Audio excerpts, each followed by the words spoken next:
हमारा ये जो कोर्स है ये फ्रंट एंड डेवलपमेंट का है, ठीक है। फ्रंट एंड डेवलपमेंट के अंदर हमारे पास 3 लैंग्वेजेस यूज़ होती हैं।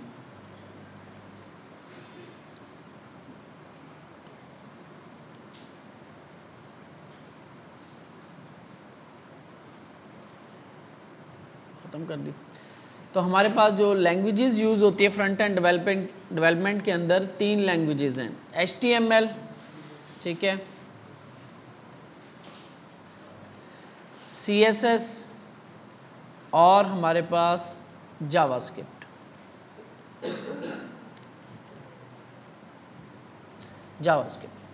तो ये 3 लैंग्वेजेस आपकी यूज़ होंगी फ्रंट एंड डेवलपमेंट में, ठीक है।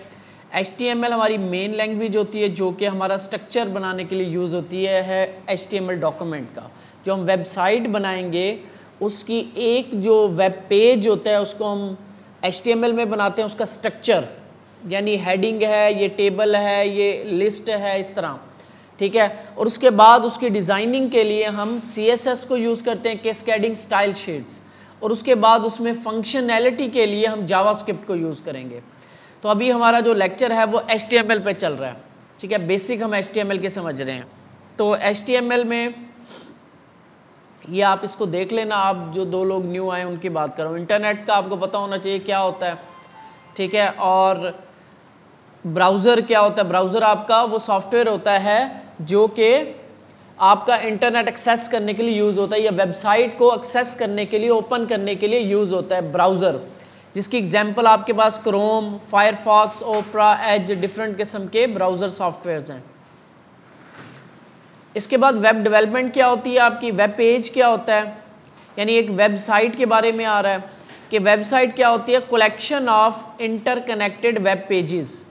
वेबसाइट क्या होती है, इंटरकनेक्टेड वेब पेजेस होते हैं, ठीक है, collection of interconnected web pages, यानी पेजेस आपस में कनेक्ट होते हैं, जिसकी एग्जांपल मैंने दी थी किताब की तरह कि एक बुक होती है तो उसके भी पेज होते हैं, वो पेजेस आपस में मिलते हैं तो एक बुक बनती है।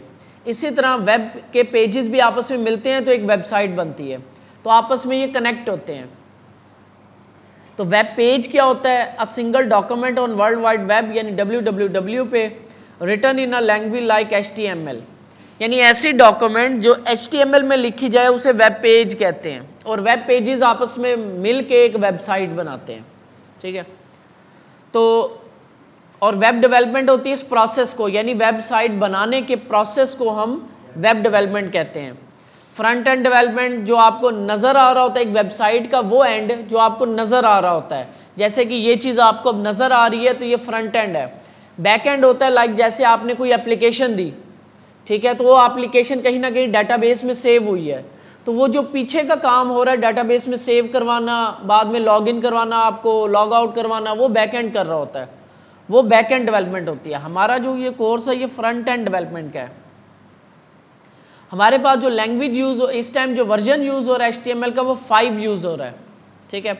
और HTML डॉक्यूमेंट बनाने के लिए आपको क्या करना होता है,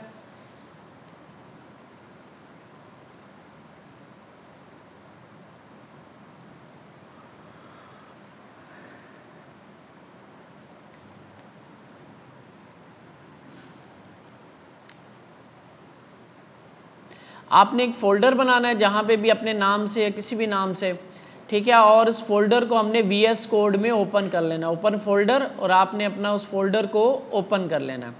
तो आपके पास कुछ ये इंटरफेस नज़र आएगा। इस इंटरफेस में आपके पास ये जो एरिया है ये फोल्डर का एरिया है कि इसमें फाइलें होंगी, ये आपका फोल्डर है, और राइट साइड आपकी डॉक्यूमेंट को एडिट करने के लिए यूज़ होती है।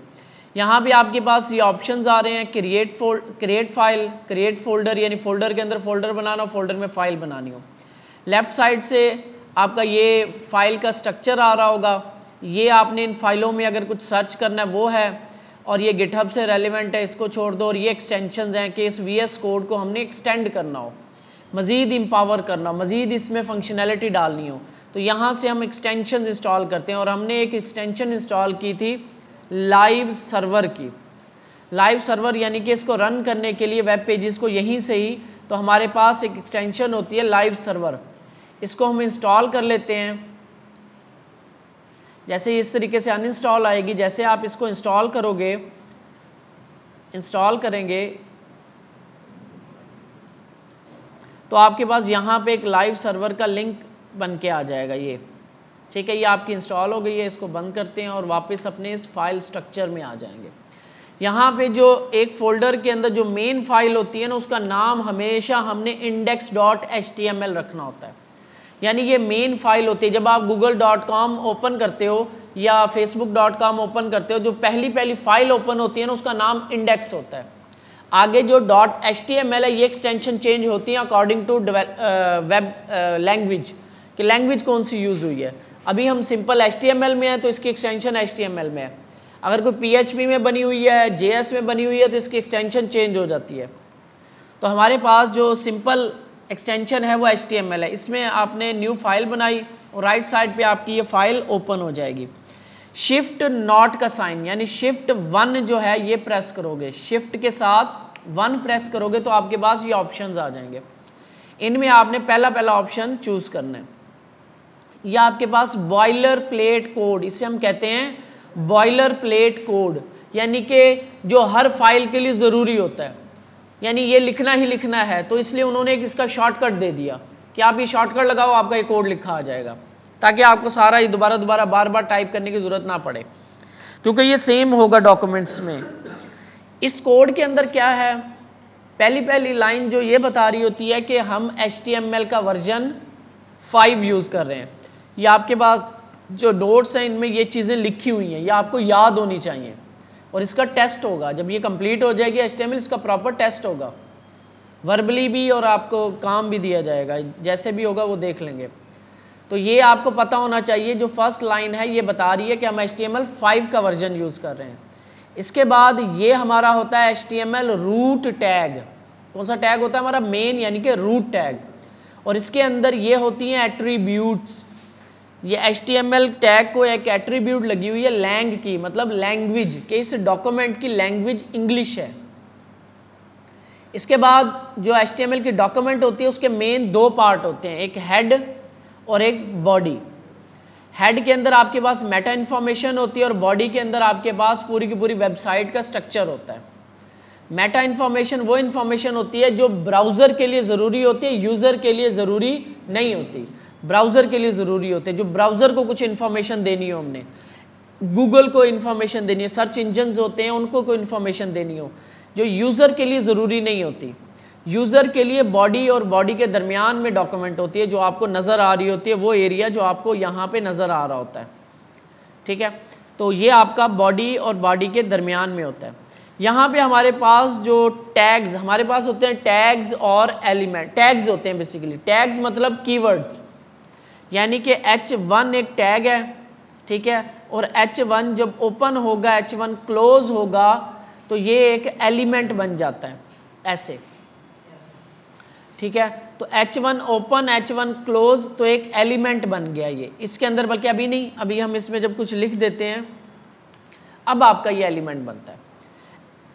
Element tag open, tag close और उसमें कुछ कंटेंट आ गया, तो ये कंप्लीट आपका एक एलिमेंट बन गया।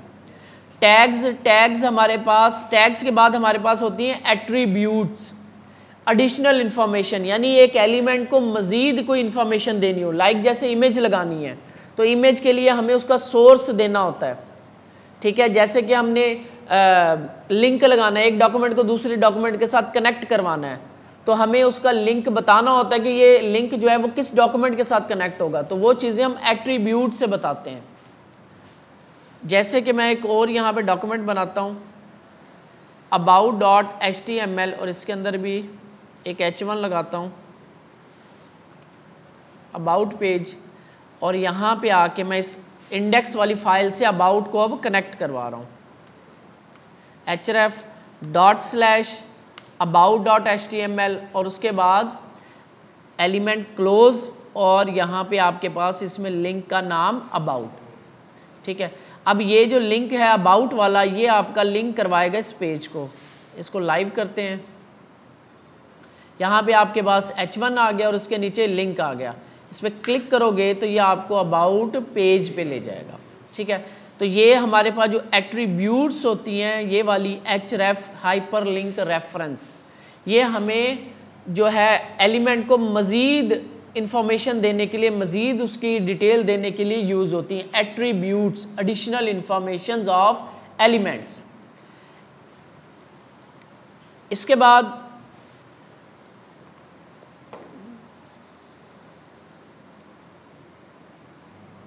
तो हमारे पास जो एलिमेंट्स होते हैं या टैग्स होते हैं वो दो तरह के होते हैं। पेयर के अंदर ओपन होगा, क्लोज होगा, ठीक है, या हमारे पास होते हैं जैसे कि HR एक टैग है, सेल्फ क्लोजिंग टैग्स, जिसकी क्लोजिंग की ज़रूरत नहीं होगी। HR का मतलब होता है हॉरिजॉन्टल रो, यानी ये आपकी इस तरह से लाइन लग जाएगी, ठीक है। इसी तरह हमारे पास टैग है पैराग्राफ का, P टैग, इसके अंदर आप कुछ भी टेक्स्ट लिख सकते हो। पैराग्राफ के कब यूज होता है? जब हमने कोई टेक्स्ट लिखनी हो, ठीक है। तो P टैग मीन पैराग्राफ, ठीक है। तो इसमें हमारे पास जैसे कि हमारे पास ये एक ही लाइन में लिखा, और अगर हमने कहीं पे ब्रेक करनी है लाइन को तो हमारे पास टैग होता है BR। फर्ज करो मैं ये कंस्ट्रक्टर लफ्ज लिखा हुआ है, इसके बाद BR लिख दूं, ठीक है, तो क्या होगा, मैं इसको ऐसे आपको दिखाता हूं। तो लाइन जो है इस तरह से ब्रेक होके न्यू लाइन पे कंटेंट, अगला कंटेंट जो है वो न्यू लाइन पे चला जाएगा, ठीक है। तो ये आपका यहाँ पे मैं आपको बता रहा हूँ कि हमारे पास दो तरह के टैग्स होते हैं, जो ओपन होते हैं, क्लोज होते हैं, पेयर टैग्स, या जो सेल्फ क्लोजिंग होते हैं जिनको क्लोजिंग की ज़रूरत नहीं होती, जैसे कि एक BR टैग की एग्जांपल दी, जैसे कि HR टैग की एग्जांपल दी। इसी तरह आपके पास यहाँ पे और भी टैग्स हैं, लाइक जैसे इमेज का टैग है। इमेज लगाने के लिए आपको इमेज भी लगा के दिखा देता हूँ।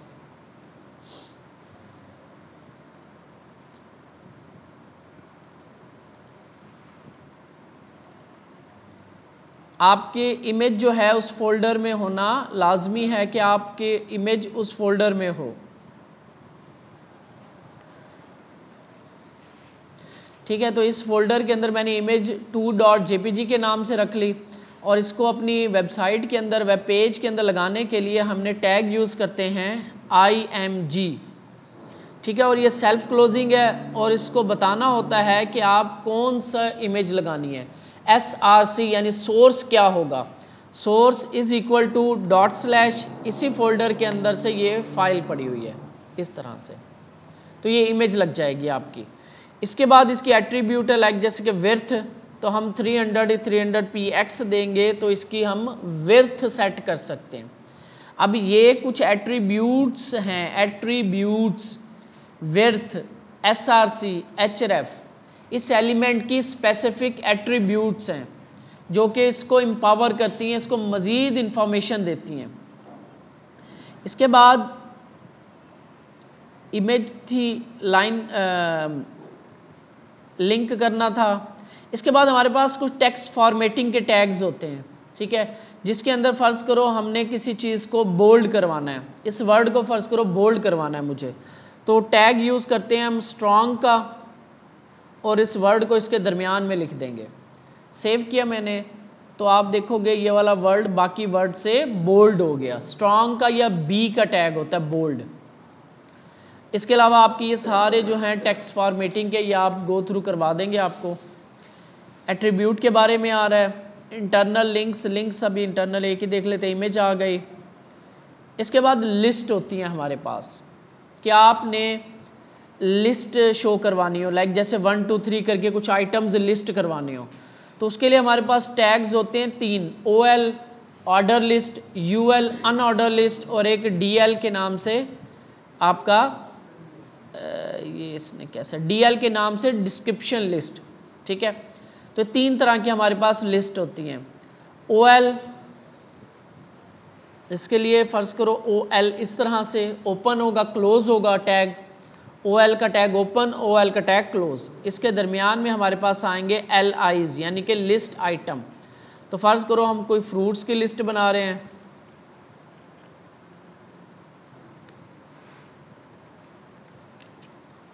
कुछ ऐसे, तो आपके पास ये आउटपुट आती है, ये वाली, ठीक है। आउटपुट कुछ इस तरह से आएगी। इसी तरह OL होती है, अगर UL कर दें, अनऑर्डर लिस्ट कर दें, तो आपके पास ये डॉट्स लगे आ जाते हैं, ठीक है। और OL की अगर हमने टाइप चेंज करनी हो कि गिनती लिखी ना है, ABC आ जाए, टाइप में जाके आप A कैपिटल लिख दोगे इस तरह से, तो ABC, स्मॉल लिख दोगे A, तो A स्मॉल के साथ ABC स्मॉल वाली लग जाएगी, यानी तरतीब से आएगी, ऑर्डर लिस्ट ऑर्डर में आ रही होगी। इसके बाद हमारे पास होती है DL, डिस्क्रिप्शन लिस्ट। इसके अंदर होता है हमारे पास DT, डिस्क्रिप्शन टाइटल कह लो आप।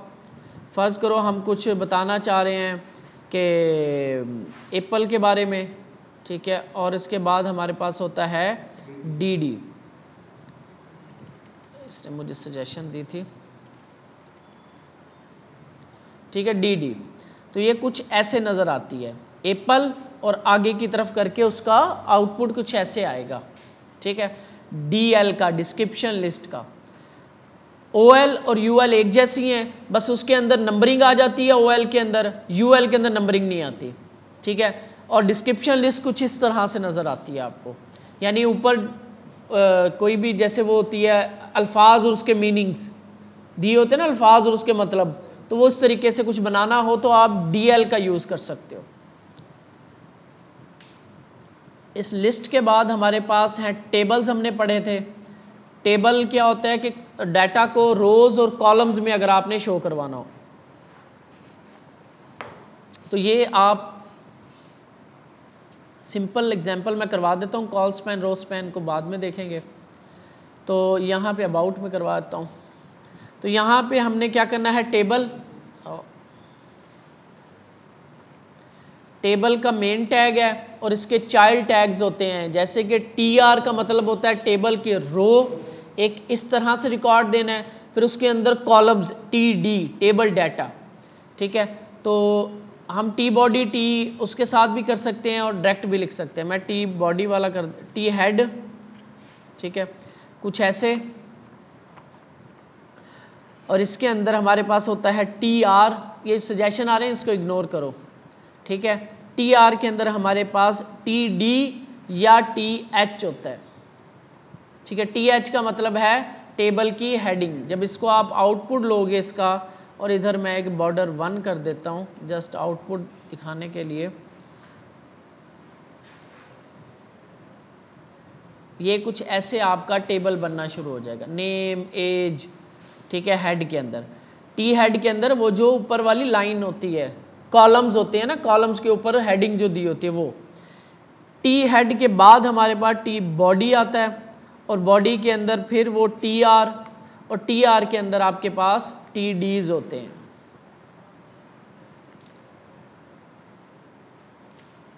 क्या है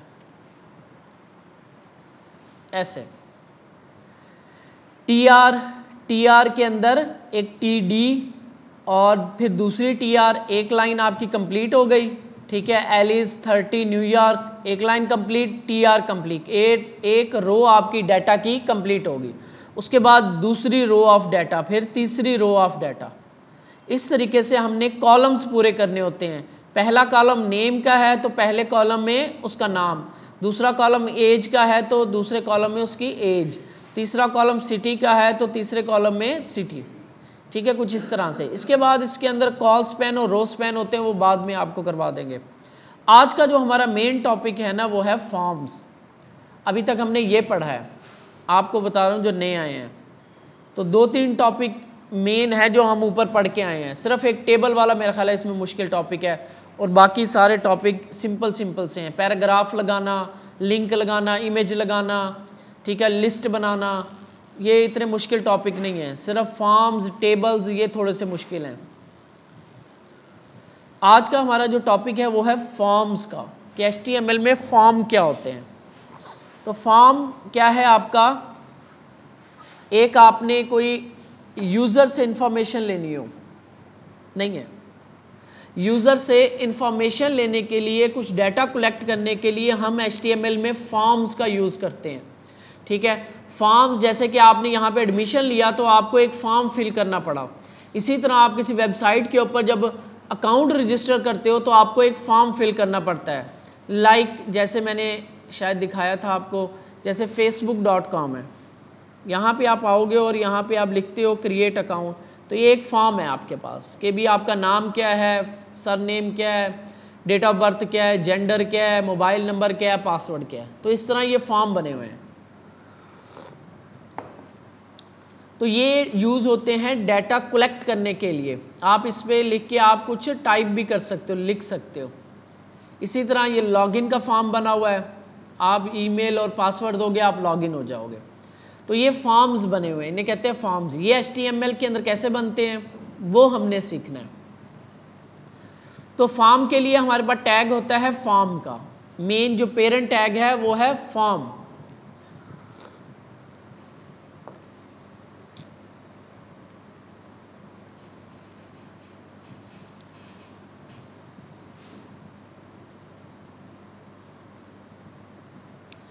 Form tag in HTML is used to create a form for user inputs. User से इनपुट लेने के लिए हम फॉर्म्स का यूज़ करते हैं।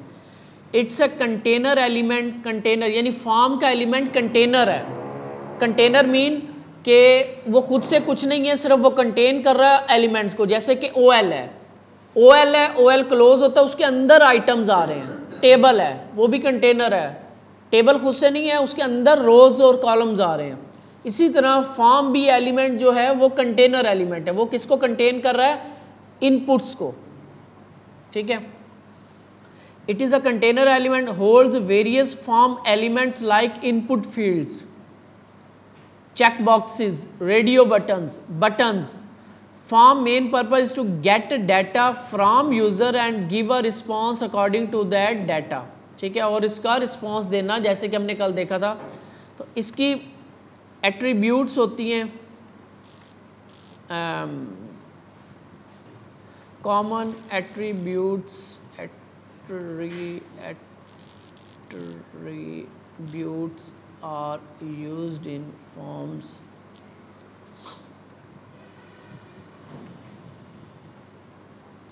नंबर 1 है method is equal to get या पोस्ट। ठीक है, मैं लिख देता हूं यहां पे मेथड गेट और method is equal to post is used to is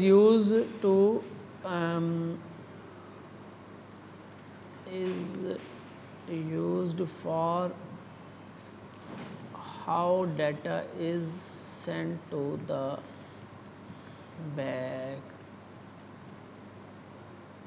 backend server। इसके बाद दूसरी थी मेथड गेट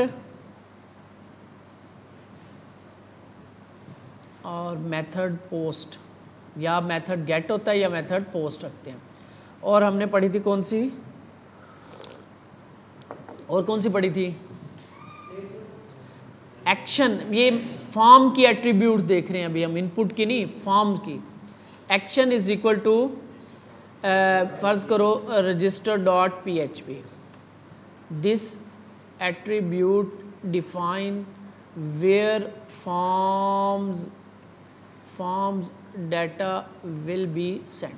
ठीक है, यानी एक्शन की एट्रीब्यूट ये बताती है कि ये कहाँ पे जाएगा डाटा, यानी किस फाइल को जाएगा। तो ये वो पाथ या फाइल होती है जहाँ पे आपका डाटा जो फॉर्म से लेंगे वो जाएगा। ठीक है, ये दो मेन एट्रीब्यूट्स हैं। और इसके बारे में लिख लेते हैं, how data is sent to the backend server. यानी कि अगर इफ मेथड इज गेट, ठीक है, data will be shown on URL। If method is post, data will be sent hidden. ठीक है, इनक्रिप्टेड जा रहा होता है। अगर मेथड गेट है, ठीक है, तो आपका डाटा यूआरएल में नज़र आएगा। अगर आपका मेथड पोस्ट है तो आपका डाटा नज़र नहीं आएगा। ठीक है, तो अब इनको हम बना के देखते हैं, एक्सपेरिमेंट करते हैं। ये आपको अब याद होनी चाहिए, ये इसमें मिसिंग थी, तो नोट्स क्योंकि चीज़ें जो जो याद आ जाती हैं इंपॉर्टेंट, तो वो फिर हम डाल देते हैं। तो हमारा टॉपिक जो है आज का मेन फॉर्म्स है। फॉर्म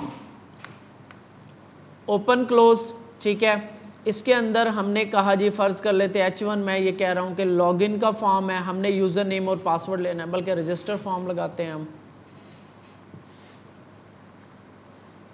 अभी इसकी जो लेआउट्स है, डिज़ाइन, उसको अभी हमने देखना। इनपुट, ठीक है, और इनपुट की जो मेन यहाँ पे वो टाइप्स हमें बता रहा है, एट्रीब्यूट्स, ठीक है। टाइप होती है हमारे पास कि हम इनपुट किस टाइप की बनाना चाह रहे हैं, और प्लेस होल्डर होता है कि हम इसके अंदर आर्जी तौर पे एक हिंट देना चाह रहे होते हैं। इसकी आउटपुट देखते हैं फिर समझ आएगी। और इसके अंदर हम एक बटन बनाते हैं सबमिट का। इसकी हम आउटपुट देखते हैं, तो ये कुछ इस तरह से आपके पास आउटपुट आएगी। यानी आप इसमें टाइप कर सकते हो, ठीक है, और आप इस डाटा को सबमिट कर सकते हो। ठीक हो गया। यहाँ पे जो हमारे पास फॉर्म है, फॉर्म, उसकी हम एट्रीब्यूट देख लेते हैं पहले। मेथड गेट या पोस्ट, ठीक है, गेट में इसका कर रहा हूँ, ठीक है। अच्छा, यहाँ पे एक मेन एट्रीब्यूट मिसिंग है, तो वो होती है हमारी नेम, कि इस एट्रीब्यूट को, इस इनपुट को हम क्या नाम देना चाह रहे हैं। तो मैं कहता हूँ यूज़र नेम, कि इस इनपुट का नाम होगा यूज़र नेम। यानी जैसे आपने फॉर्म फिल करते हो तो आपसे पूछता है ना, नेम लिखा होता है पीछे और आगे खाली जगह होती है, आप उसमें नेम लिखते हो, CNIC, फिर उसके अंदर आप CNI से लिखते हो। ये वही चीज़ है, ये आपका वही चीज़ है, ये उस फील्ड को नाम दिया जा रहा है कि इस फील्ड के अंदर क्या आएगा। यानी आपको एक फील्ड दी है CNIC की, तो इट मीन्स कि उसके अंदर आपका CNIC आ रहा है। एक फील्ड दिया आपको फ़ोन नंबर की, तो उसमें आपने फ़ोन नंबर लिखना है। उनको ये सोचने की ज़रूरत नहीं है कि इसमें क्या लिखा है, उन्हें पता है कि फ़ोन नंबर की फील्ड है। अगर गलत लिखी है तो आपकी गलती है, ठीक है। अगर आपने CNI से गलत लिख दिया तो आपकी गलती है। उनको ये सोचने की ज़रूरत नहीं है कि इसके अंदर इन्होंने फ़ोन नंबर तो नहीं लिख दिया, गलत तो नहीं लिख दिया, क्योंकि उन्होंने फील्ड का नाम बता दिया आपको कि इसके अंदर आपने ये लिखना है। अगर आप गलत लिख रहे हो तो आपकी गलती है। तो डिजिटल फॉर्म के अंदर ये जो नेम है, ये वही चीज़ है, उस फील्ड का नाम आ रहा है, ठीक है। अब इसको हम चलाते हैं,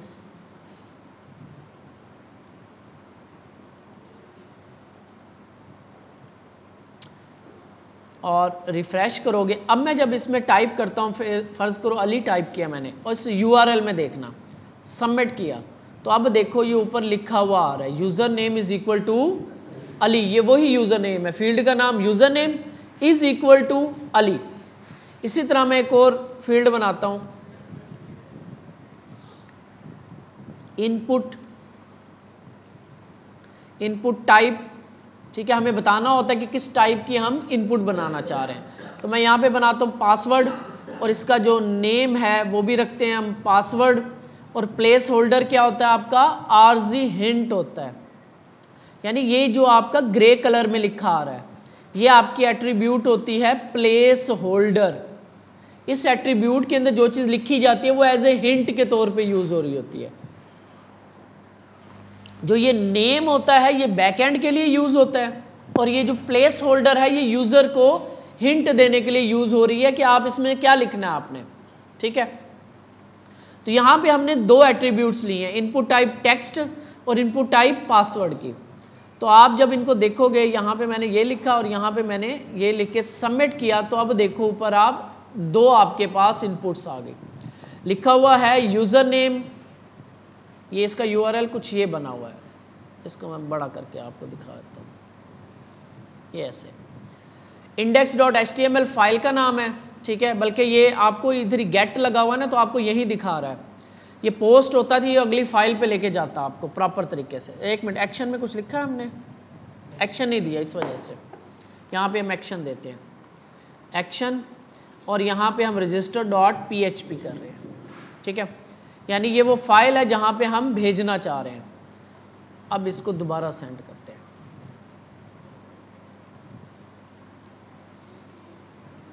इधर आ गया, ठीक है। तो यहाँ पे मैंने लिखा अली और यहाँ पे 1 2 3 लिख के सबमिट किया। तो अब देखो आप, अब ये URL पे गए,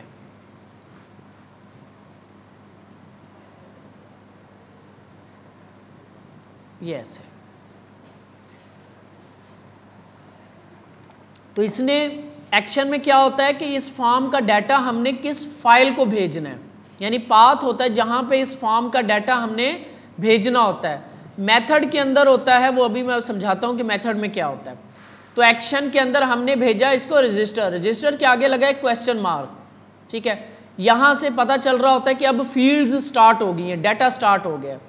तो आगे बताया जा रहा है कि यूजर नेम की फील्ड के अंदर अली लिखा था, पासवर्ड की फील्ड के अंदर 1 2 3 लिखा था, ठीक है। ये फिर जो रजिस्टर डॉट PHP की फाइल है ना, इसका काम होता है यहां से डाटा लेना। वो जो ऊपर नजर आ रहा होता है ना डाटा, ये रजिस्टर डॉट PHP की फाइल का काम होता है कि उस डाटा को URL से लेना और उसका फिर आगे कुछ लॉगिन करवाना, सेव करवाना, जो भी आपने काम करवाना है। तो ये रजिस्टर डॉट PHP वो फाइल होगी जहां पे ये डाटा जाएगा, और ये वो नेम्स हैं, user names is equal to Ali, password is equal to ये जो हमने ये दिए थे, ये वाले, ये वाला नाम जो इस फील्ड का दिया था। यानी मैं इधर यूजर कर दूं, ठीक है, और यहां पे मैं कर दूं PWD, तो अब ये नाम जाएंगे। दोबारा ट्राई करके देख लेते हैं, बैक आते हैं, रिफ्रेश करते हैं इसको। यहाँ पे मैंने एक ये लिखा और यहाँ पे 1 2 3 डायल किया, तो उसके बाद आपके पास URL अब कुछ ऐसे बन जाएगा, ऐसे। यूजर इज इक्वल टू जो भी यूजर लिखा था PWD इज इक्वल टू 1 2 3, यानी ये फील्ड का जो नेम है ये उस फील्ड का नाम होता है। और यहाँ पे टाइप के अंदर हम बता रहे होते हैं कि किस तरह की फील्ड हमने बनानी है। इसके बाद हमारे पास डिफरेंट टाइप्स की फील्ड थी। हमने देखा था डेट की एक फील्ड देखी थी, बहुत सारी फील्ड्स हैं। यहाँ पे मैं लिख रहा हूँ DOB, date of birth, place holder इसका नहीं होता, ठीक है। और यहाँ पे मैं BR और 2 BR लगा रहा हूँ, सेव करते हैं। तो आपके पास ये कुछ ऐसे आ जाएगी ये फील्ड। आप इस तरीके से डेट सेलेक्ट कर सकते हो। इसी तरह डिफरेंट टाइप की आपके पास फील्ड्स हैं। लाइक एक और फील्ड देखते हैं, इनपुट टाइप ईमेल, ठीक है। और इसके अंदर आपके पास कुछ इस तरह से आप ईमेल लिख सकते हो। अब इसके अंदर आप कुछ ऐसे लिखोगे तो आपको कुछ ही एरर देगा, कभी ये दे रहा होता है, लेकिन इसको हम रिक्वायर्ड कर देंगे। तो ये कह रहा है कि आप इसमें प्रॉपर ईमेल लिखो, क्योंकि ये इनपुट की टाइप ईमेल है। इसके बाद हमने एक और फील्ड देखी थी, इनपुट टाइप नंबर की, ठीक है। तो इसके अंदर क्या होता है कि आप जस्ट नंबर टाइप कर सकते हो, ABC टाइप नहीं कर सकते, ठीक है। इस तरह हमारे पास ये पूरी लिस्ट है ई टाइप्स की, number, date, local, month, week, URL, search, colour, checkbox. तो ये आप खुद ट्राई करके देखोगे। इसमें इंपॉर्टेंट जो फील्ड अब मैं करवाता हूँ वो चेकबॉक्स और रेडियो करवाता हूँ। कहीं पे हमने लेनी है जेंडर, ठीक है, आप लेना चाह रहे हो जेंडर के मेल फीमेल, आप जेंडर लेना चाह रहे हो, तो हम इनपुट टाइप यूज करते हैं रेडियो, ठीक है। और इसका नाम जो होता है ये बताता है कि अब फील्ड में से कौन सी वैल्यू सिलेक्ट होगी। फर्ज करो मैंने यहां पे दिया मेल, कि ये जो इनपुट है ये मेल की है, नेम इसका होगा जेंडर, ठीक है। वैल्यू इसकी बताएगी कि इसमें क्या सिलेक्ट होना है, तो मेल इस तरह, और यहां पे मैं एक और बनाता हूं फीमेल, इनपुट टाइप रेडियो, ठीक है। और इसका जो नेम है सेम रखना है हमने, वैल्यू फीमेल। वैल्यू का मतलब होगा कि इसमें क्या सिलेक्ट हुआ। तो ये कुछ इस तरह से आपको फील्ड नज़र आएगी। तो इसमें मैं ज़रा BR लगा दूं ताकि वो सबमिट वाला बटन नीचे चला जाए। ठीक है, जेंडर मेल और फीमेल। अगर इसका नाम एक हो जाए, अगर इसका ये जो नाम है इसमें डिफरेंस आ जाए, ये जैसे मैंने इसको जेंडर्ड कर दिया, तो अब आप इन दोनों को सिलेक्ट कर पाओगे, जो कि गलत है।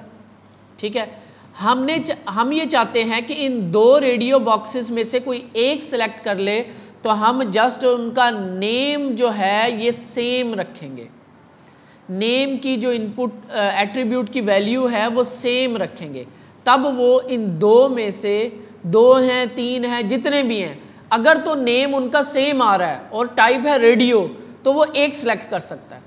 4 आ रहे हो फर्ज करो, नेम सेम है तो वो एक सिलेक्ट कर लेगा। फर्ज करो मैं यहाँ पे कॉपी करके दोबारा फीमेल को कर देता हूँ। ठीक है, फीमेल 2, अब भी ये अब 3 हो गए, अब इन 3 में से भी एक सिलेक्ट करेगा क्योंकि नेम सेम है। जब तक नेम सेम रहेगा तो इन फील्ड्स में से कोई एक सिलेक्ट कर सकता है। ठीक है, इसके बाद हमारे पास अगर हमने मल्टीपल चॉइसेस देनी हो, तो जैसे कि ये हॉबीज़ के बारे में बता रहा है, तो हम इनपुट टाइप यूज़ करते हैं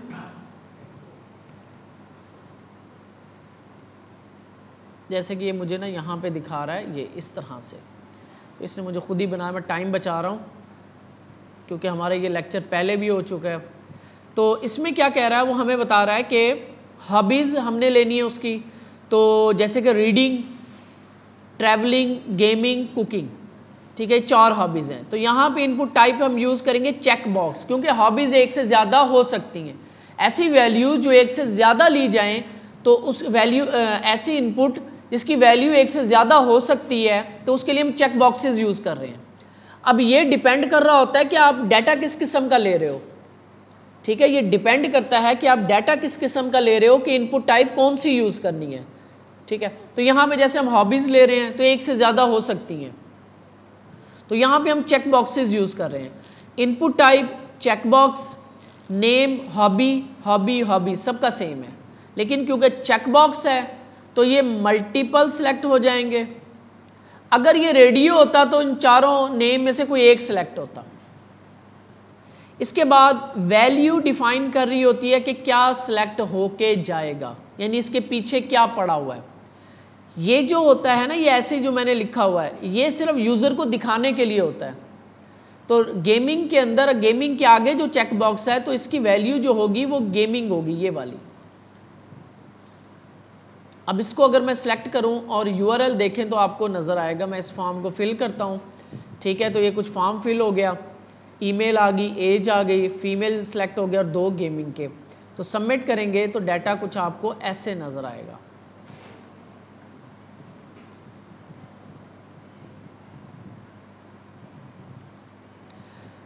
यूज़र लाहौर, कुछ लेबर फैसिलिटी लिखा हुआ है, PWD आगे पासवर्ड लिखा हुआ है, ईमेल लिखी हुई है, age 31, gender female, hobby travelling and hobby cooking.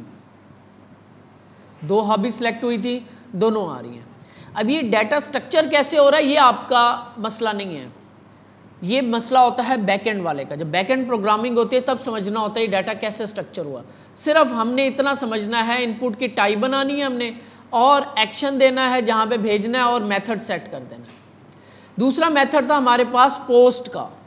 Post के अंदर क्या हो रहा होता है, अभी आप देख रहे हैं कि डाटा आपका नज़र आ रहा है ऊपर। अगर हम मेथड कर दें पोस्ट और डाटा फिल करके सबमिट करेंगे तो आपको डाटा देखो नज़र नहीं आ रहा।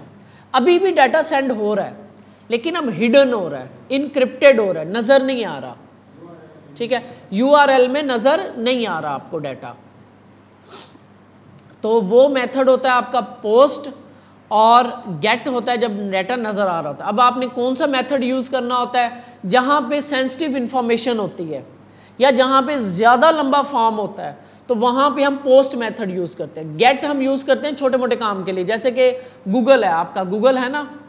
अब गूगल देखो, अब गूगल के अंदर यहाँ पे मैं कुछ सर्च करता हूँ, जैसे मैं जेमिनाई सर्च किया तो ऊपर देखो ये लिखा आ रहा है Q = जेमिनाई।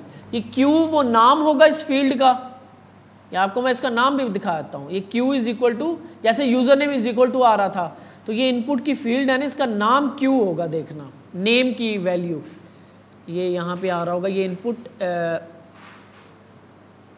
ये टेक्स्ट एरिया है, ये देखो ये नेम Q ये लिखा आ रहा है, ठीक है। तो इस इनपुट की नेम की वैल्यू Q है, ये वो एट्रीब्यूट हमने दी थी नेम इज इक्वल टू, जो भी वैल्यू होगी वो उस नाम से आगे वैल्यू जारी होगी अगले पेज पे।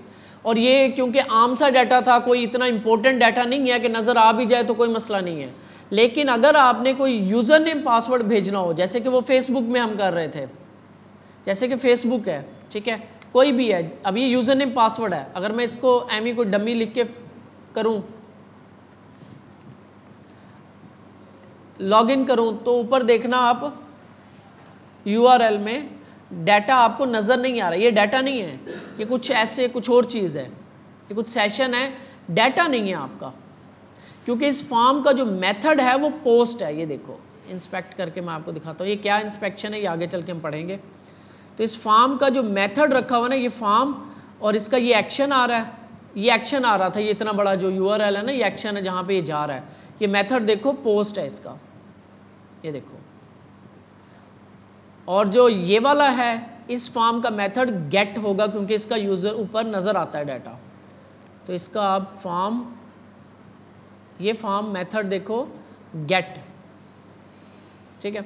तो गेट के अंदर आपको डाटा नज़र आ रहा होता है, पोस्ट के अंदर डाटा नज़र नहीं आता, बस इतना सा इसको समझना। एक्शन जहाँ पे डाटा भेजना होता है, जिस फाइल को डाटा भेजना होता है। इसके बाद हमारे पास डिफरेंट इनपुट की टाइप्स हैं। इनपुट टाइप चेकबॉक्स, जहाँ पे मल्टीपल लेनी हो, नेम हमने सेम रखना है, वैल्यू हमने चेंज रखनी है। गेमिंग लेनी है तो गेमिंग, और यहाँ पे हम उसका नाम रख दिया गेमिंग। ये जो होता है ना, ये लेबल कहलाता है कि हम इस इनपुट को कोई लेबल दे रहे हैं।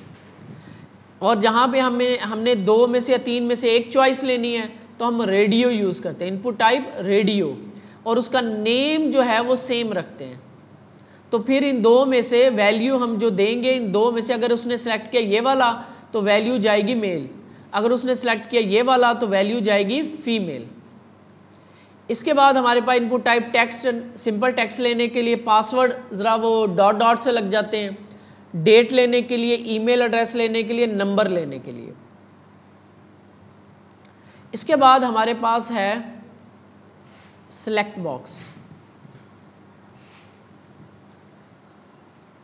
वो जो ड्रॉप डाउन आपको आ रही होती है। तो उसके लिए हम यूज़ करते हैं सेलेक्ट, और इसका नेम रखते हैं हम, जैसे कि मैं कंट्री कर रहा है, मैं सिटी सेलेक्ट करवा रहा हूँ कि हम कोई इस यूज़र से सिटी लेना चाह रहे हैं, ठीक है। तो यहाँ पे होते हैं आपके पास ऑप्शन, और इसके अंदर होती है वैल्यू। फर्ज करो मैंने लिया लोधरा, और यहाँ पे मैंने शो करवाना है यूज़र को लोधरा, ऐसे। दूसरी वैल्यू ऑप्शन, ये हम उसको ऑप्शंस दे रहे हैं, ठीक है, जैसे इसने मुझे सजेशन में दे दिया। तो सेलेक्ट, इसका जो आउटपुट आएगा वो कुछ ऐसे आएगा, ये ड्रॉप डाउन ऐसे ऐसे।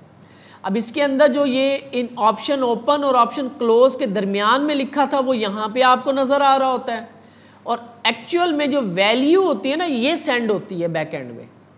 यानी कि लोधरा का एल स्मॉल, के कराची का के स्मॉल, लाहौर का एल स्मॉल, ठीक है। तो ये नजर है। अगर यहाँ पे मैं लिख दूँ मुल्तान, ठीक है, मुल्तान लिख दूँ इस वैल्यू में, और सिलेक्ट करूँ मैं लाहौर को, तो सबमिट होने के बाद, अब नजर नहीं आ रहा मेथड, इसका हम गेट कर लें।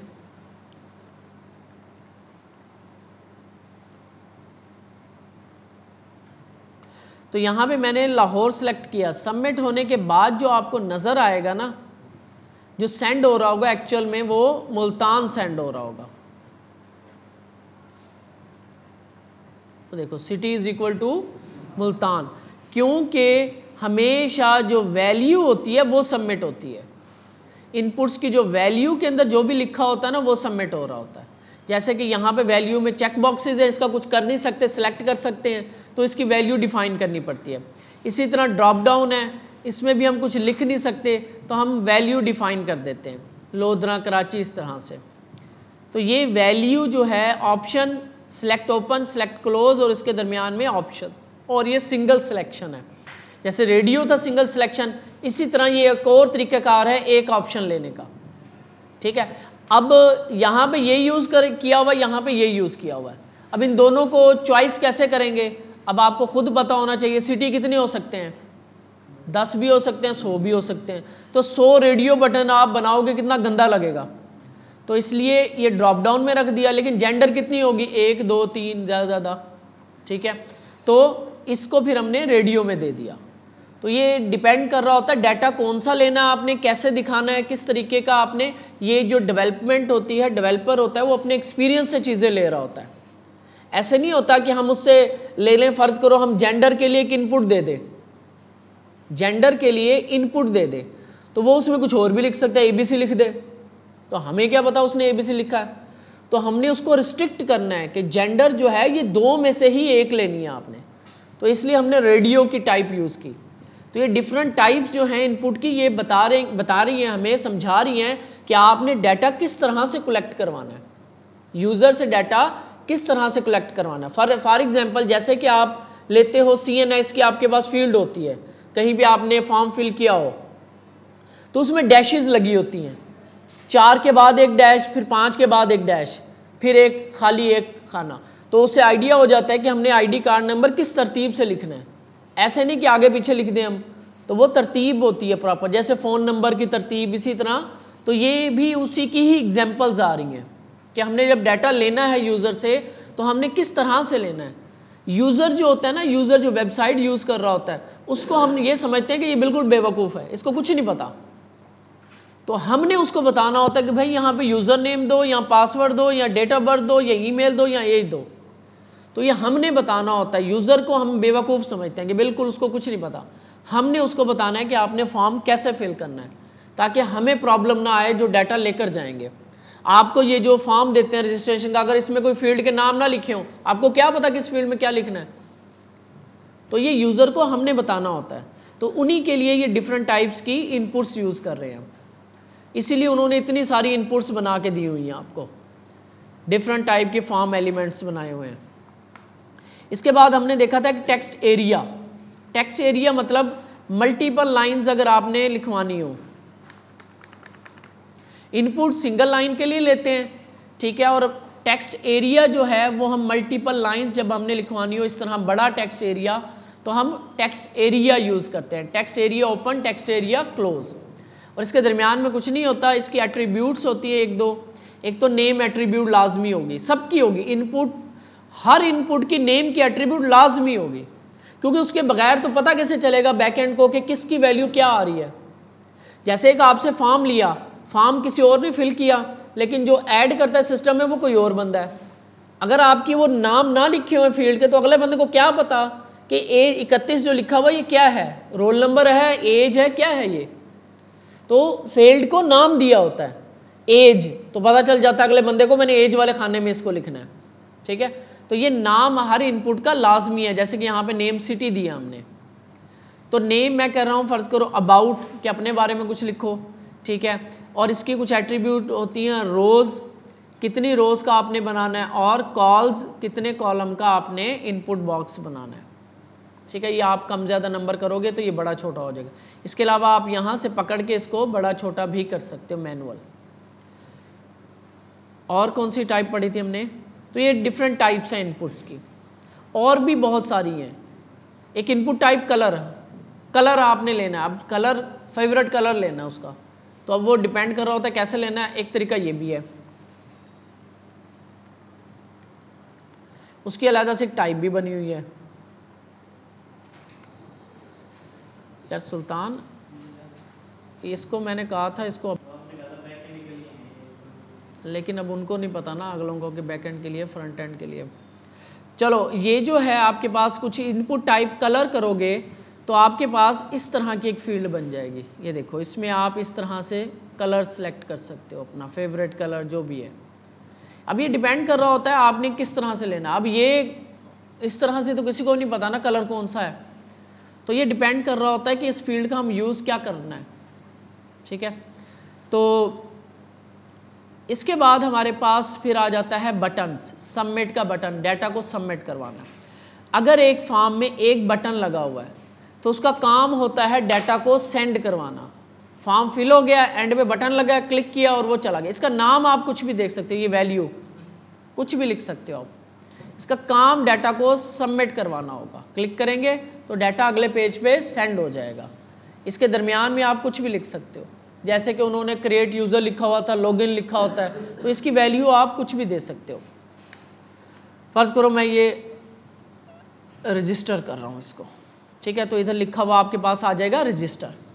अगर एक से ज़्यादा बटन है इसमें, यानी कि एक रीसेट का बटन हम बनाते हैं, दो ही होते हैं मोस्टली, एक सबमिट करने के लिए और रीसेट करने के लिए, तब हमें यहाँ पे इनकी टाइप बतानी पड़ती है फिर कि ये जो बटन है इसका काम है सबमिट करना और इस बटन का काम है रीसेट करना। रीसेट करना मतलब आपने डाटा फिल किया और अगर आपको लगा कि इसको मुझे 0 करना है, खाली करना है, तो रीसेट पे प्रेस करोगे, सारा डाटा आपका खाली हो जाएगा। ठीक है, रीसेट का मतलब डाटा को रीसेट करवाना, इनपुट्स को। रजिस्टर या सबमिट का मतलब डाटा को सेंड करवाना। ये आपका कुछ फॉर्म की एग्जांपल है, एक simple. Inputs, check boxes, radio button, select box, text area, यही मोस्टली चीज़ें यूज़ होती हैं। इसके अलावा भी टाइप्स हैं जो कि फर्दन हम देख लेंगे जो ज़रूरत पड़ेगी हमें। हाँ, इनपुट टाइप फाइल रहेगी हमारी। हिडन, ये देखो, हिडन भी एक फाइल होती है, रेंज भी होती है। फाइल को हम देख लेते हैं।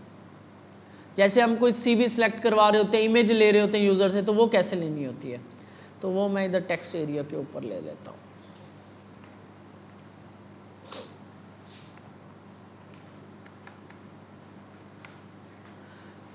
उसकी होती है इनपुट टाइप फाइल।